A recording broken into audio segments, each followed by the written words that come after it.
வணக்கம் மக்களே, நாம இந்த ஆரோக்கியமான பதிவில் நம்மளுடைய உடல் எடையை எந்த விதமான பக்க விளைவுகளும் இல்லாமல் எப்படி ஆரோக்கியமான முறையில் உணவுகள் எடுத்துக்கொள்வதன் மூலமாக குறைக்கலாம் அப்படின்றத பற்றி தான் பார்க்க போகிறோம். ஆரோக்கியமான காலை உணவை உட்கொள்வதன் மூலமாக நாள் முழுவதும் நாம் நம்மளை உற்சாகமாக வைத்துக் கொள்வதற்கு அது ஹெல்ப்ஃபுல்லாக இருக்கும். நிறைவான உணர்வு கொடுக்கும். அதாவது உணவுகளை சாப்பிட்டு முடிச்ச ஒரு ஃபீலிங் கொடுக்கறதால அதிகமான கலோரிகள் இருக்கக்கூடிய உணவுகளை நம்ம சாப்பிடாம கண்ட்ரோலில் இருக்கலாம். இதனால் நம்ம சாப்பிடக்கூடிய உணவுகள் இருக்கக்கூடிய ஊட்டச்சத்துக்கள் ஏற்கனவே நம்மளுடைய உடலில் தேங்கியிருக்கக்கூடிய தேவையில்லாத கொழுப்பை கரைத்து நமக்கு ஆற்றலாக மாற்றி உடல் எடையை குறைக்கும். அதே சமயம் நம்ம சாப்பிடக்கூடிய புரதங்கள், விட்டமின்கள், மினரல்ஸ்கள் எல்லாமே இது நமக்கு ஹெல்ப் பண்ணும் உடல் எடையை குறைக்கிறதுக்கு. ஸோ அதுக்கு நிறைந்திருக்கக்கூடிய உணவுகள்லாம் என்னென்ன, எந்தெந்த உணவுகள் எடுத்துக்கொள்ளும் போது இந்த உடல் எடையை நம்ம பக்க விளைவுகளை எல்லாமே குறைச்சிக்கலாம் அப்படின்றத பற்றி தெளிவாக விளக்கமாக பார்க்கலாம். அதை பற்றி பார்க்கறதுக்கு முன்னாடி இந்த வீடியோவுக்கு மட்டும் ஒரு லைக் கொடுத்துட்டு இந்த தகவலை உங்களுக்கு தெரிஞ்சவங்களுக்கும் ஷேர் பண்ணிடுங்க. ஏன்னா இது அவங்களுக்கும் பயனுள்ளதாக இருக்கக்கூடிய ஒரு ஆரோக்கியமான பதிவு தான். இது போன்ற அப்டேட்ஸ்கள் நீங்கள் தொடர்ந்து பார்க்கறதுக்கு நம்மளுடைய ஹெல்த் நியூஸ் தமிழ் சேனலை மறக்காம சப்ஸ்கிரைப் பண்ணி வச்சுக்கோங்க. பக்கத்தில் இருக்கக்கூடிய பெல் பட்டனையும் கிளிக் பண்ணி ஆல் அப்படின்ற ஆப்ஷனையும் செட் பண்ணி வச்சுக்கிட்டீங்க அப்படின்னா நான் போடக்கூடிய எல்லா அப்டேட்ஸும் உங்களுக்கு நோட்டிஃபிகேஷனோட அடிக்கடி சேரும். சரிவாங்க மக்களே, இப்போ வீடியோக்குள்ளே போயிடலாம். கிரீன் டீ, வாழைப்பழம் நம்ம எடுத்துக்கொண்டோம் அப்படின்னா உடல் எடை பக்க விளைவுகள் இல்லாமல் விரைவாக குறையும். விரைவாக உடல் எடையை குறைக்க விரும்புகிறவங்க காலையில் கிரீன் டீ குடிக்கிறது ரொம்ப ரொம்ப நல்லது. கிரீன் டீ நம்மளுடைய மெட்டபாலிசத்தை மாற்றும் அந்த செயல்முறை, அதாவது வளர்ச்சிதை மாற்ற செயல்பாட்டை அதிகரிக்கும். கடினமான கொழுப்புகளை எளிதில் உடைத்து நமக்கு கரைத்து ஆற்றலாக மாற்றி கொடுக்கும் கிரீன் டீ. ஸோ இதில் கொஞ்சமாக எலுமிச்சை ஜூஸ் கலந்து குடித்தோம் அப்படின்னா வேகமான பலன்களை பெறலாம். இன்னும் சீக்கிரமாக நம்மளுடைய உடல் எடை தேவையில்லாத அந்த கொழுப்புகளை கரைத்து நமக்கு ஆற்றலாக மாற்றி உடல் எடையை குறைச்சி கொடுக்கும். அப்புறம் எலுமிச்சை ஜூஸ்லாம் பொட்டாசியம், விட்டமின் சி என்று சொல்லக்கூடிய உயிர் சத்துக்கள் இதெல்லாமே இருக்கு. ஸோ இதெல்லாமே நம்மளுடைய உடல் எடையை குறைக்கும். குறிப்பாக நம்ம எடுத்துக்கொள்ளக்கூடிய கார்போஹைட்ரேட்டுகள் இருந்திருக்கக்கூடிய வாழைப்பழத்தை நம்மளுடைய உணவுகளை சேர்த்துக்கலாம். ஸோ இதுவும் நமக்கு காலைல பசியை நம்ம கண்ட்ரோல் பண்ண வைக்கும். இதனாலவே அதிகமான கலோரிகள் இருக்கக்கூடிய உணவுகளை சாப்பிட்றத முதல்ல நிறுத்துவோம். நம்மளுடைய உடல் எடை பக்க விளைவுகளை இல்லாமல் குறைய ஆரம்பிக்கும். ஸோ வாழைப்பழத்தையும் கிரீன் டீயும் காலை உணவாக எடுத்துக்கலாம். தயிர் நம்ம எடுத்துக்கொள்ளும் போது உடல் எடையை நமக்கு தயிர் குறைக்கும். உடல் எடை குறைக்கிறவங்க மட்டும் இல்லாமல் எல்லாருக்குமே மிகச்சிறந்த ஒரு உணவாக தயிர் இருக்கும் அப்படின்னு சொல்லலாம். அதிலும் தயிரில் இருக்கக்கூடிய ப்ரோபயோட்டிக் பண்புகள் குடலில் இருக்கக்கூடிய நல்ல பாக்டீரியாக்களை அதிகரிக்க செய்யும். ஸோ அப்போ அந்த நல்ல பாக்டீரியாக்களை தூண்டுறதால ஜீரணத்தை தயிர் நமக்கு தூண்டும். அதே போல் சில பெரி பழங்களோடு வாழைப்பழம் சேர்த்தும் நம்ம இந்த தயிர் எடுத்துக்கிட்டோம் அப்படின்னா உடல் எடை வேகமாக நமக்கு குறைய ஆரம்பிக்கும். ஸோ குறிப்பாக ஒரு சிலர் என்ன சொல்கிறாங்க அப்படின்னா தயிர் நம்ம காலை உணவுக்கும் மதிய உணவுக்கும் இடைப்பட்ட நேரத்தில், அந்த நண்பகல் நேரத்தில் தான் சாப்பிடணும் அப்படின்னு சொல்றாங்க. அதுதான் ஆரோக்கியமான நேரம்.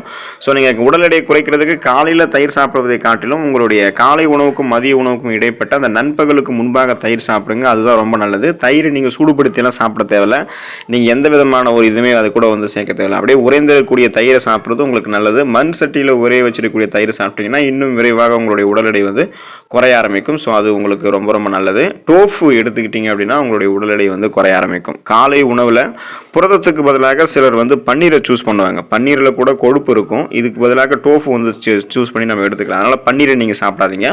நீங்கள் டோஃபு எடுத்துக்கோங்க. சோயா பாலில் இருந்து தயாரிக்கப்படக்கூடிய டோஃபு வயிறு நிறைந்திருக்கக்கூடிய அந்த ஒரு ஃபீலை கொடுக்கறதால பசியை கண்ட்ரோல் பண்ணி போதிய புரதமும் நம்மளுடைய உடலுக்கு கிடைக்கும். இதனால் உடல் எடையும் பக்க விளைவுகளே இல்லாமல் குறைய ஆரம்பிக்கும். ஸோ நம்ம காலையில் எழுந்தோடனே இந்த காய்கறி சூப்பு, வெஜிடபிள் சூப், அதாவது நம்ம எடுத்துக்கிறோம். ஸோ இந்த காய்கறிகளை நம்மளுடைய உணவுகளை சேர்த்துக்கணும். குறிப்பாக வெஜிடபிள் சூப்பெல்லாம் நம்ம எடுத்துக்கிட்டோம் அப்படின்னா உடல் எடை குறைய ஆரம்பிக்கும். காலையிலே நிறைய புரதங்களை எடுக்க வேண்டும். அப்போதான் உடல் எடை குறையும். ஊட்டச்சத்துக்கள் இருக்கக்கூடிய உணவுகள் எடுத்துக்கிட்டோம் அப்படின்னா நம்மளுடைய உடல் எடையை குறைக்கலாம். அதாவது நம்மளுடைய உடல் எடை பார்த்தோம்னா குறைக்கணும்னா அதிக கலோரிகள் இருக்கக்கூடிய உணவுகளை நம்ம சாப்பிடக்கூடாது. அந்த அதிக கலோரிகள் இருக்கக்கூடிய உணவுகளை சாப்பிடாமல் தவிர்க்கணும்னா குறைந்த கலோரி இருக்கக்கூடிய அதே சமயம் ஊட்டச்சத்து அதிகமாக இருக்கக்கூடிய உணவுகள் எடுத்துக்கணும். ஸோ நம்ம பச்சை இலை காய்கறிகள் எடுத்துக்கலாம். ஸோ கிரீன் வெஜிடபிள்ஸ் என்று சொல்லக்கூடிய பச்சை இலை காய்கறிகள் இப்போ நம்ம அதெல்லாம் எடுத்துக்கிட்டோம் அப்படின்னா சைடு எஃபெக்ட் எல்லாமே நம்மளுடைய உடல் எடை குறைய ஆரம்பிக்கும். அது பசியை கண்ட்ரோல் பண்ணி உடல் எடையை குறைத்து கொடுக்கும். தினமும் நம்ம பச்சை இலை காய்கறிகள் நம்மளுடைய உணவுகளை சேர்த்துக்கலாம். காய்கறி சூப்பெல்லாம் எடுத்துக்கொள்ளலாம். காலை மாலைகளில் காய்கறி சூப்பெல்லாம் எடுத்துக்கிட்டோம்னா உடல் எடை குறைய ஆரம்பிக்கும். குறிப்பாக நம்மளுடைய உணவுகளில் வாரத்தில் ஒரு தடவையாவது கீரைகள் சேர்த்துக்கணும். ஸோ எந்த ஒரு கீரையாக இருக்கலாம், சுழற்சி அடிப்படையில் கீரைகளை சேர்த்துக்கொள்ளும் போது அது நம்மளுடைய உடல் எடையை குறைக்கும். ஸ்மூத்திகள் நம்ம எடுத்துக்கிட்டோம் அப்படின்னா நம்மளுடைய உடல் எடை குறைய ஆரம்பிக்கும். காலை உணவு செய்வதற்கும் சரி, காலை உணவு சாப்பிட்றதுக்கும் சரி மிக சிம்பிளாக இருக்கணும். அதே சமயம் பிரேக்ஃபாஸ்ட்டை ரொம்ப குயிக்காக நம்ம ரெடி பண்ணிடணும். அது டேஸ்ட்டாகவும் நமக்கு இருக்கணும், நமக்கு பிடிச்ச ஒரு உணவாகவும் இருக்கணும் அப்படின்னா ஸ்மூத்தி வகைகள் நம்ம எடுத்துக்கலாம். பழங்கள்லையும் ஸ்மூத்தி செய்யலாம், காய்கறிகள் மற்றும் கீரைகள் சேர்த்தும் நம்ம செய்யலாம். ஸோ அந்த மாதிரி ஆப்பிள் அல்லது நமக்கு கிடைக்கக்கூடிய அந்த பழங்களை வச்சு நம்ம செய்யக்கூடிய அந்த ஜூஸ், அந்த நீர் சத்து நிறைந்திருக்கக்கூடிய அந்த உணவுப் பொருளாக அதை ஸ்மூத்தியாக வந்து பல விதமாக நம்ம கலந்து எடுத்துக்கொள்ளும் போது உடல் எடை வந்து ரொம்ப ரொம்ப ஸ்லிம்மாக ஆரம்பிக்கும், ஆரோக்கியமான முறையில் குறைக்கும்.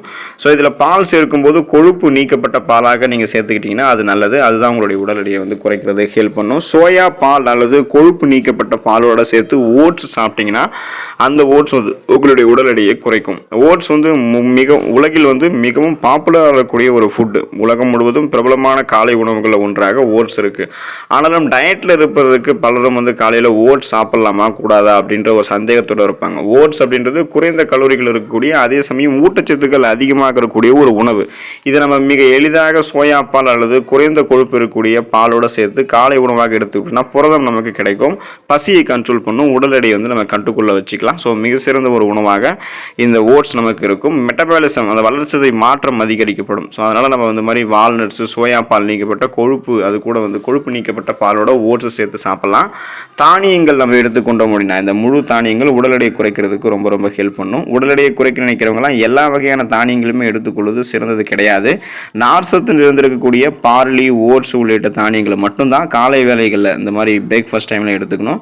இதில் இருக்கக்கூடிய புரதங்கள், நார் சத்து மற்றும் குறைந்த கலோரிகள் இது எல்லாமே ஏதாவது இதில் இருக்கக்கூடிய ஒற்றை கொழுப்பு வந்து பார்த்தோம் அப்படின்னா இதில் உங்களுடைய உடலில் தேங்கி இருக்கக்கூடிய அந்த கொழுப்பு இருக்கும் இல்லையா, உங்களுடைய கொழுப்பை வந்து குறைவாக வைக்கிறதுக்கு இது வந்து உங்களுக்கு உதவிகரமாக இருக்கும். அதாவது இந்த புரதங்கள், நார் சத்துக்கள்லாம் உங்களுக்கு பசியை கண்ட்ரோல் பண்ணி நீங்கள் அதிக கலோரிகள் இருக்கக்கூடிய உணவுகளை சாப்பிட்டுட்டே போகாமல் உங்களுடைய உடல் எடை வெயிட் ஆகாமல் தடுக்கும். ஏற்கனவே உங்களுடைய உடலில் தேங்கி இருக்கக்கூடிய கொழுப்புகளை கரைத்து உங்களுக்கு ஆற்றலாக மாற்றி உங்களுடைய உடல் எடையை குறைத்து கொடுக்கும். ஸோ உடல் எடை வந்து நமக்கு குறைவாக இருக்க வேண்டும் அப்படின்றது ரொம்ப ரொம்ப அவசியம். ஏன்னா உடல் எடை நமக்கு பருமன் ஆச்சு அப்படின்னா நீரிழிவு பிரச்சனை ஏற்படும், பிபி ப்ராப்ளம் எல்லாம் நமக்கு வந்து ஏற்படும். ஸோ சுகர், பிபி நமக்கு ஏற்படும். குறிப்பாக இதயம் சார்ந்த பிரச்சனைகள் ஏற்படும். எந்த ஒரு வேலையுமே நம்மளால் வந்து முழு ஈடுபாடோடு செய்ய முடியாது. அதனால் உடல் எடையை குறைக்க வேண்டும் என்று நினைக்கிறவங்க டயட்டை வந்து கரெக்டாக ஃபாலோ பண்ணணும் அப்படின்றதுக்காக தொடர்ந்து இந்த உணவுகளை உங்களுடைய அந்த ஃபுட்ஸ் டயட்டில் வந்து சேர்த்துக்கோங்க. நீங்கள் சைடு எஃபெக்ட் இல்லாமல் எந்த விதமான பக்க விளைவுகளும் இல்லாமல் உங்களுடைய உடல் எடையை குறைத்துக் கொள்ளலாம், நலமோடு இருக்கலாம். அடுத்த ஆரோக்கியமான பதிவில் மறக்காமல் சந்திப்போம். நன்றி மக்களே.